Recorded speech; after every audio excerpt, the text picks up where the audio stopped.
Le titre de ce livre, Baptême dans le Saint-Esprit, il est écrit par le bien-aimé frère Derek Prince. Nous sommes présentement la deuxième partie de ce livre, chapitre 10, S'ouvrir au Saint-Esprit. Nous sommes à la deuxième partie de ce livre, chapitre 10, S'ouvrir au Saint-Esprit. Comment pouvons-nous nous ouvrir au Saint-Esprit? Le recevoir pleinement et recevoir de lui toutes les bénédictions promises. Voyons quelques versets qui énumèrent les conditions à remplir pour recevoir pleinement le Saint-Esprit. Dieu a besoin que nous remplissions des critères essentiels. Premier critère, se repentir et être baptisé. Actes chapitre 2, versets 37 à 38 est la fin du discours de Pierre au jour de la Pentecôte et ce passage donne la réponse du peuple à ces messages. Après avoir entendu ce discours, ils eurent le cœur vivement touché et ils dirent à Pierre et aux autres apôtres, « Hommes frères, que ferions-nous » En parenthèse, cette question était spécifique et Dieu donne une réponse spécifique. Pierre leur dit, « Repentez-vous, que chacun de vous soit baptisé au nom de Jésus-Christ pour le pardon de vos péchés et vous recevrez le don du Saint-Esprit. » Voilà donc la promesse. Vous recevrez le don du Saint-Esprit. Il y a aussi deux conditions très claires. Citez, repentez-vous et que chacun de vous soit baptisé au nom de Jésus-Christ. Se repentir signifie se détourner sincèrement de tout péché et de toute rébellion pour se soumettre sans réserve à Dieu et à sa volonté. Être baptisé signifie passer par une ordonnance ou un sacrement par lesquels chacun de nous s'identifie aux yeux du monde personnellement et publiquement à Jésus-Christ dans sa mort, son ensevelissement et sa résurrection. Il y a donc deux conditions majeures fondamentales pour recevoir le don du Saint-Esprit, se repentir et être baptisé. Demandez à Dieu. Demandez à Dieu. Dans Luc chapitre 11, versets 9 à 13, Jésus dit, « Et moi je vous dis, demandez et l'on vous donnera. Cherchez et vous trouverez. Frappez et l'on vous ouvrira. Car quiconque demande reçoit, celui qui cherche trouve, et l'on ouvre à celui qui frappe. Quel est parmi vous le père qui donnera une pierre à son fils s'il lui demande du pain? Ou s'il demande un poisson, lui donnera-t-il un serpent au lieu d'un poisson? Ou s'il demande un œuf, lui donnera-t-il un scorpion? Si donc méchant comme vous l'êtes, vous savez donner de bonnes choses à vos enfants, à combien plus forte raison le Père Céleste donnera-t-il le Saint-Esprit à ceux qui le lui demandent? Voilà une condition simple et très importante. Jésus dit que le Père donnera le Saint-Esprit à ses enfants si ceux-ci le lui demandent. J'ai entendu des chrétiens dire « Je n'ai pas besoin de demander le Saint-Esprit ». Je dois vous dire que cela n'est pas biblique. Jésus était en train de parler à ses disciples et il disait « Votre Père vous donnera le Saint-Esprit si vous le demandez ». Ailleurs dans la parole, Jésus dit qu'il ira vers le Père et qu'il lui demandera d'envoyer le Saint-Esprit à ses disciples. Mon sentiment est que si Jésus a dû demander au Père, cela ne nous fera pas de mal de demander aussi. C'est donc la troisième condition, demander. Avoir soif. Avoir soif. Dans Jean chapitre 7, versets 37 à 39, trois conditions supplémentaires nous sont données.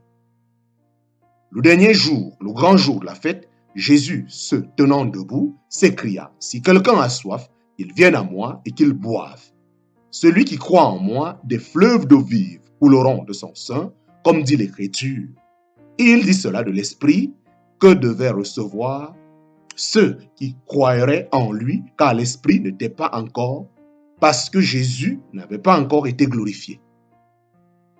L'auteur de l'Évangile dit très clairement, Jésus parlait des croyants qui recevraient le Saint-Esprit. En le gardant en mémoire, considérons ce que Jésus a dit. Si quelqu'un a soif, qu'il vienne à moi et qu'il boive. Ces conditions sont simples et pratiques. Tout d'abord, nous devons avoir soif. Dieu ne force pas les gens à recevoir ses bénédictions s'ils n'en ressentent pas le besoin. Beaucoup de gens ne reçoivent jamais la plénitude du Saint-Esprit parce qu'ils n'ont pas vraiment soif. Si vous pensez que vous avez déjà tout ce qu'il vous faut, pourquoi Dieu viendrait-il vous importuner en voulant vous donner plus? Il est fort probable que vous ne faites pas le meilleur usage de ce que vous possédez déjà. Votre condamnation serait encore plus grande si Dieu vous accordait plus. Une condition essentielle est donc d'avoir soif. Avoir soif, c'est reconnaître que vous avez besoin de plus que ce que vous avez déjà. En fait, la soif est l'une des exigences les plus violentes du corps de l'homme. Lorsqu'une personne a vraiment soif, elle ne se préoccupe pas de manger ou de quoi que ce soit d'autre. Tout ce qu'elle veut, c'est boire.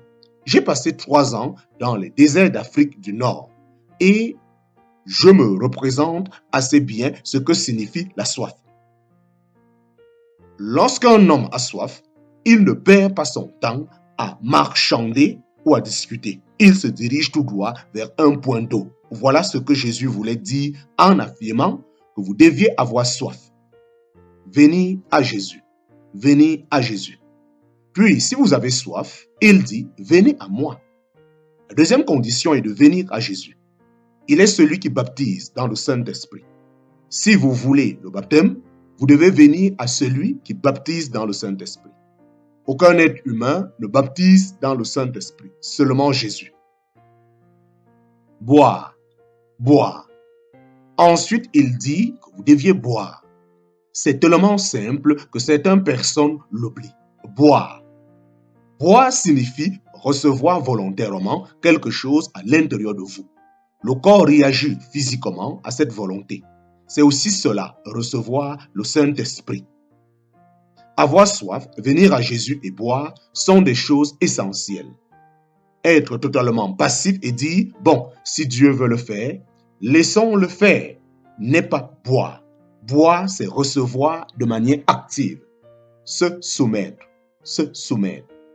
Je voudrais que nous considérions 2 faits importants concernant nos corps physiques. Nous en avons déjà fait allusion plus haut. D'abord, Dieu destine nos corps à devenir le temple du Saint-Esprit. Ne savez-vous pas que votre corps est le temple du Saint-Esprit qui est en vous? Vous avez reçu de Dieu et que vous ne vous appartenez point à vous-même, entre parenthèses, 1 Corinthiens chapitre 6, verset 19. Ensuite, nous sommes appelés à soumettre nos corps à Dieu comme un instrument à son service. Cette responsabilité nous incombe. Ne livrez pas vos membres au péché comme des instruments d'iniquité, mais donnez-vous vous-même à Dieu comme étant vivants de mort que vous étiez et offrez à Dieu vos membres comme des instruments de justice. En parenthèse, Romains chapitre 6, verset 13. La Bible rend directement responsable d'offrir, de soumettre ou de dédier les membres de notre corps au service de Dieu. L'un de ces membres a plus particulièrement besoin du contrôle de Dieu, la langue. Jacques dit très simplement dans son épître, mais la langue, aucun homme ne peut la dompter. En parenthèse, Jacques chapitre 3, verset 8. Nous avons besoin de l'aide de Dieu pour contrôler les membres de notre corps et nous avons besoin d'une aide spécifique pour la langue. Lorsque le Saint-Esprit vient pleinement, le premier membre affecté dont il prend le contrôle et qu'il utilise pour la gloire de Dieu est la langue.